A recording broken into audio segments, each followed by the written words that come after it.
Hi everyone, it's Jerry. I have a fantastic game to share with you from the Superbet Chess Classic Romania. This was played just the other day, May 7th, a round 1 game between Alireza Firouzja on the white end and Maxime Vachier-Lagrave, two of the very best tacticians at the top level today. The opening here, it's looking like a Sicilian with just a few moves in there, but after a few more are inserted, what we're really looking at here is a King's Indian attack setup. White's last move, avoiding a queen exchange should there be a capture on e4, e4 reinforced, e5 now supported with the queen on e2. Development from here, fairly non-confrontational, so let's get a few more moves in here. White taking some time out to hold up any thought black may have about some quick queenside expansion. b6, castles, bishop b7, bishop f4, h6, maybe in some cases g5 can be a move. White cuts that out. And here we are with a same sides castles position. e5, sure enough, 11 moves in. What are we looking at? A King's Indian attack. From here, it's c3. This is a restricting move. We're just looking to control a couple knight squares. We're not thinking so much here as white about expanding with d4. In some cases, that can surface to fix this pawn here and maybe play against the bishop. Not ever, you don't have to ever worry about the bishop activating on the main diagonal. But if you're playing in this way, you would in the end be weakening a big square b4. Bishop can maybe be activated like that. This is a restricting move. In general, with this structure, white would like to have the queenside shut, remain closed. And let's just play on the side of the board where I have space, the kingside in this case. This is a very strong pawn, and black should look to challenge it, and does in this game. Poses a now or never moment to white. Ends up playing f5 eventually. You capture and open it up or allow things to remain closed. We're still without a single piece exchange in this position. This is a move, the f-pawn move at some stage. Playing it now would not be a good idea. In the game, queen d7 is played here. If this pawn is challenged right now with f6, white would take. And how are you supposed to recapture? You would have to go with the rook to now babysit the e6 pawn, which is not ideal. Not ideal because once this capture is in there, e5 is a big gap. Ideally, black would like to recapture on this f6 square with the bishop to put up a fight over that e5 square. Black here plays queen d7. Take some care over e6, is now gearing up for f6 next. White says you have to work a little bit harder if you want to get that break in. You would unleash two major pieces on e6. Okay, let me get my last piece into the mix. Rook a to e8 it is. Black is now all set for the f6 or f5 pawn advance. Firouzja plays knight d2 here. And we see f5 in this position. Now, before knight d2 was played, there needed to be a little check with this bishop. Am I okay? It is significantly, well, doesn't have many options. Only has two options with the knight on d2 now. Firouzja had to ask himself, am I going to get hurt if black plays g5 here? The answer would be no. He would have a tactical way out of this. He could chop away on this g5 square and in the end play queen g4, pinning a piece that is unprotected. The only way out of that scenario would be to A, defend, and B, break the pin, and that solution does not exist. Queen here, knight f3, it'll be collected shortly. So white would have an answer to any lashing out moves like g5 here in the game. It is f5. Capture or not? We see the capture in this game. E takes F, en passant. If you allow this pawn to stick around, let me just make a passing move to illustrate. If this pawn sticks around, G5 would now be winning. So if we revisit these moves, in the end, guess what? We do not have access to G4. And even if we did, somehow we were there safely pinning the bishop, there's a way out. Defense of the bishop and a break of the pin. All right. In this game, what do we see? The response here to F5 is our first capture of the game. He takes F6 en passant, the bishop recapturing. A fight now ensues over the E5 square.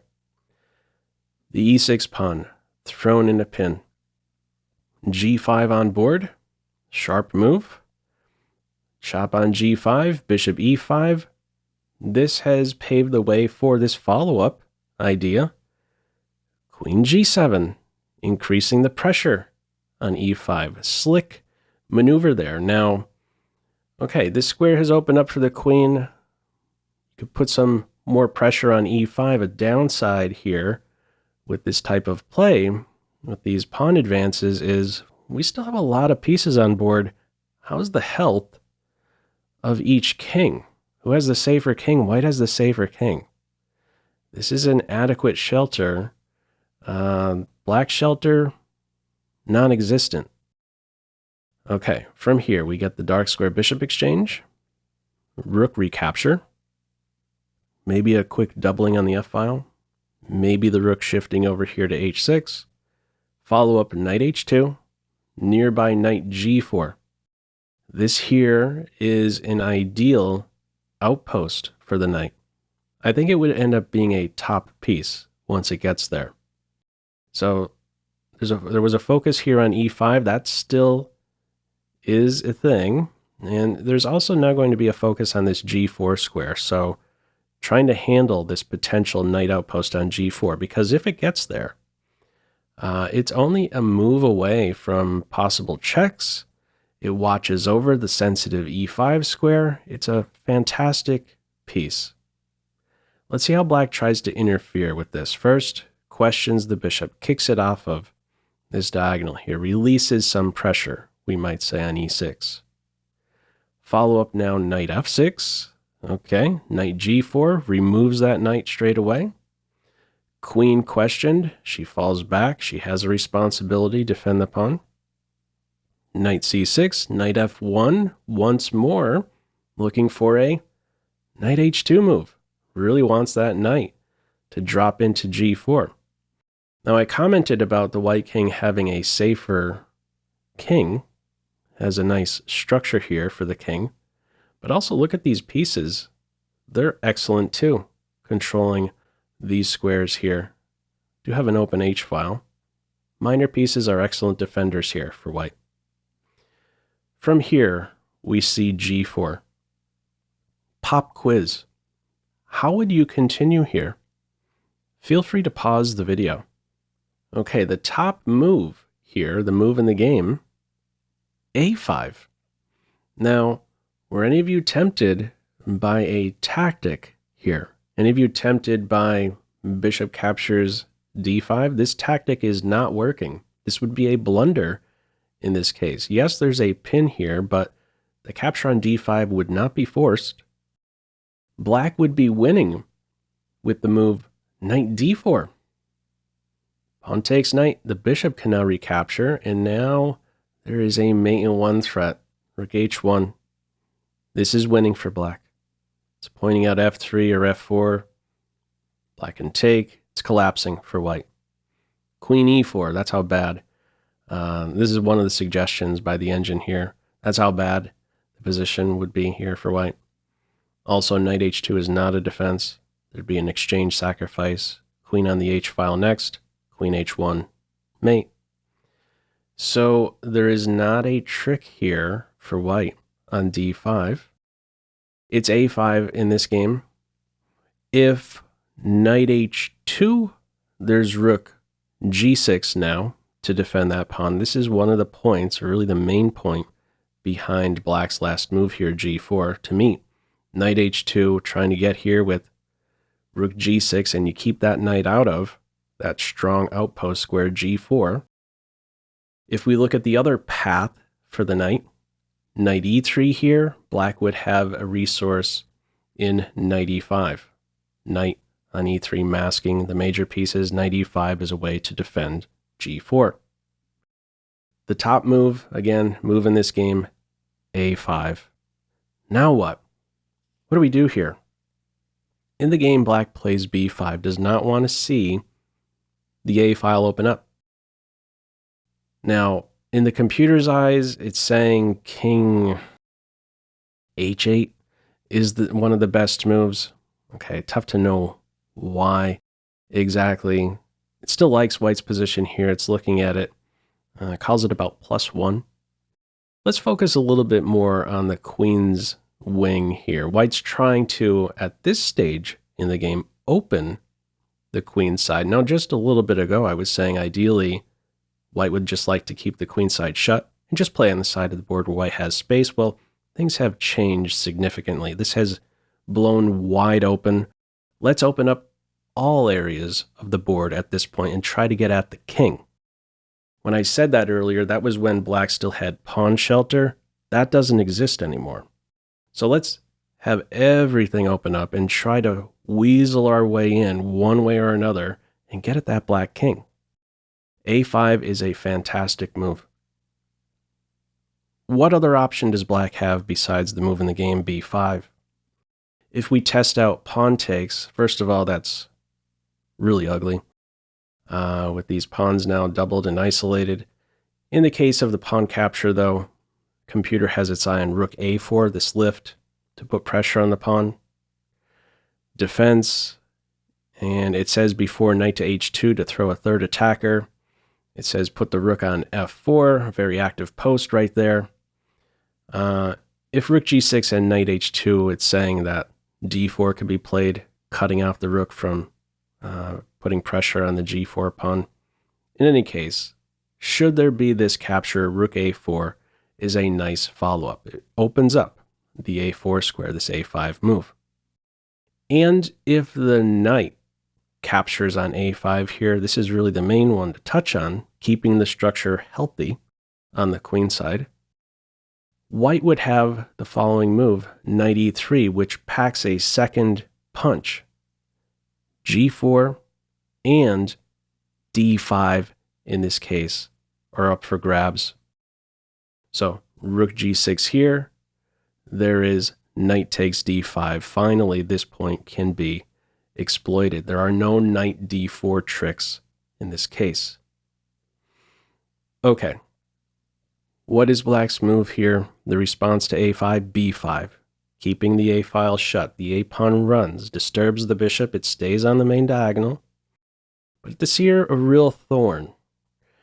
Let's see how play develops. Rook d1, rook a to d1, rook f8. Knight h2, defense of the pawn. Queen d2, paving the way for central advance. Knight runs in reverse, maybe looking to quickly collect the pawn, but things are opening up. The black minor pieces, not ideally placed. Mainly the knight on b8. And actually, the more I look at it, after d4, the bishop is not looking so hot either, with this pawn now fixed. Two really poorly placed pieces. Still wide open position, a lot of material on board. Safer white king. The response to d4. Let's try and keep things a little bit closed so you don't have as many diagonals, files, ranks to maybe get at my king. c4 it is. Rook a1, bishop c6, rook lift, knight d7, rook h5. I like this rook transfer. Look at that. Rook e5, h5, h4. Perfect square. Look at how it has a great influence on the king. No options here on the h-file. Keeps pressure on g4. This is a top piece in the position. This remains a sore spot here, the g4 square. Don't lose that point or the game will quickly collapse. From here, bishop d7, rook comes back over, no longer needed there to defend the pawn. Black goes back home with that bishop, pressure on it. From here, knight f1, rook g5, and rook e5. Now what? Black's response is to undo that last move. Tough to play in that way. If you capture the rook, this is not going to turn out well. This knight will be kicked from f6. g4 will be weakened. There is a trick right around the corner for white. If black tries to go hunting for this pawn just in time to reinforce g4, defend g4, there would be a trick here for Firouzja. Bishop takes d5 would be there, and this would be winning. After pawn takes bishop, queen captures pawn, you would have to block here on f7. Blocking with the rook runs into a fork. That is crushing. Blocking with the queen, not a fork in this case. There would be a problem on f2. You'd be getting mated. But white would have in this position, rook captures g4, check, and white will soon win the queen. King goes to the h-file, queen, corner pocket, queen has to block, rook h4, pin and win of the queen. So a lot of tricks in the air for white. That's just one of many examples in this position here where the black king is without pawn shelter. Black's response to rook e5, undo my last move, rook g6 it is. Knight e3. From here, king f7. Now, earlier I pointed out when the knight went to d2, the bishop that was on f4, its scope was limited, only had a couple options. Similar story here. If knight d7, you do have access to h5 after knight to d7, but there's even a trick in this position here. If, let's say, the knight targets the rook, just to highlight yet another tactic available to white in this open position against the king here, there's rook captures d5. Pawn takes, bishop takes, check. Got to go into a pin. Look at these pieces pouncing. Wow. Black on his back foot. Queen hit. Right around the corner, knight h6, check. The rook is ready to fall. Completely collapsing here for black. So don't try to challenge this rook here with knight d7. In the game, it's king f7, queen e2, pressure here on g4, more pressure, rook e8, and now the queen side opening up. What a cool move. Opens up the queen's eyes to a2. Says to black, if you want to take the a pawn, my queen's going to go wild here on the a file. That's how it plays out in the game. Black takes on a6. That's considered a losing move. Now, how the computer wants to play it says go into turtle mode. Bishop d7. Just hang on to e6. Play passive. Calls it +1. Black takes on a6 in this game. Now, queen a2 immediately is top.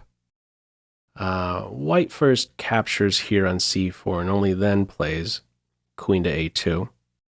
A reason to play queen a2 straight away is because the bishop cannot react and play to b5. We'll see why this square is important shortly. We get the capture on c4 first, queen a2 only now, and the bishop in this game goes back home. That is losing. The only way to try and stay in the game, computer points out bishop b5.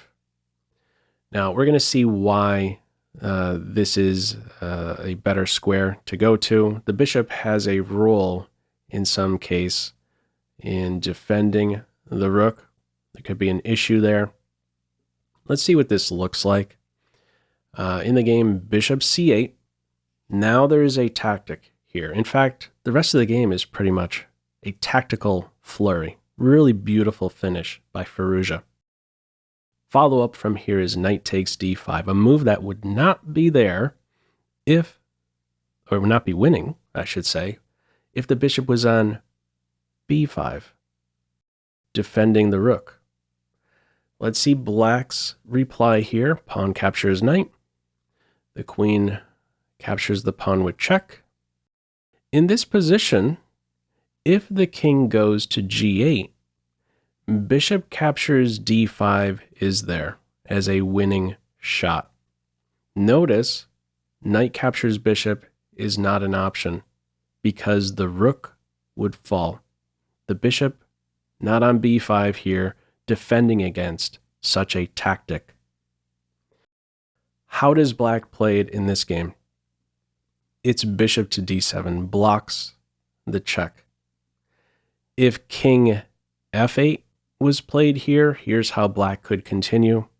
Insert a check, insert another check. The queen has improved now, has pressure on the bishop. There's a follow-up rook captures rook, removing the defense of the bishop. And next up, the win of a bishop. Okay, how black plays it here, meets this check with bishop d7. Is there anything else to touch on? Again, king g8, we get this check, and that's completely lost. In fact, there's a cool move as a follow-up. I could highlight this. With this check in mind, if the king goes to f8, there's a flashy follow-up of rook h8. Look at that. Beautiful. Queen takes rook, queen f7, scholar's mate style. Okay. Flashy tactics here available for Firouzja. Black here goes into a pin. Bishop takes d5, still there. Knight takes bishop, queen takes bishop, knight thrown into a pin. Foot on the gas, Firouzja. Rook f5 check. You must block with the rook. That's how it plays out. Running away with the king, you will not run far. King f8, or excuse me, g8. There's queen takes rook, and follow-up, mate on f8. Rook f6 in this game. Rook takes g4, only winning move. Rook is poison. In the game, the queen goes to h8. If you take the rook, there's rook captures rook check. Follow up, queen captures queen. Indirect defense of g4. Look how bottled up black is here. Knight in a pin. These majors swarming black. Crushing game. Queen h8 in this one. Rook captures rook check. King captures rook is the follow-up. If queen captures rook, there's a pin and win of the queen. King captures rook it is. Rook h4, final move here. Black resigns. If the game continued, what is black supposed to do? Where do you go with the queen? Queen has a responsibility. If you're going to move the queen, you go to one of these two, but let's test out each. Queen f8, we have that move. Queen will be lost, and if the queen goes here, the queen will still be lost. Check. King g7, and there we go. The queen is won. Next. No knight block. Knight is in a pin. Okay, and this one, rook h4 here, final move. And what a game this one was out of the King's Indian attack. Really sharp play here. What are your thoughts on this one? Feel free, as usual, to leave any feedback to this video in the comment section below. I hope you enjoyed it and maybe took a thing or two away. That's all for now. Take care.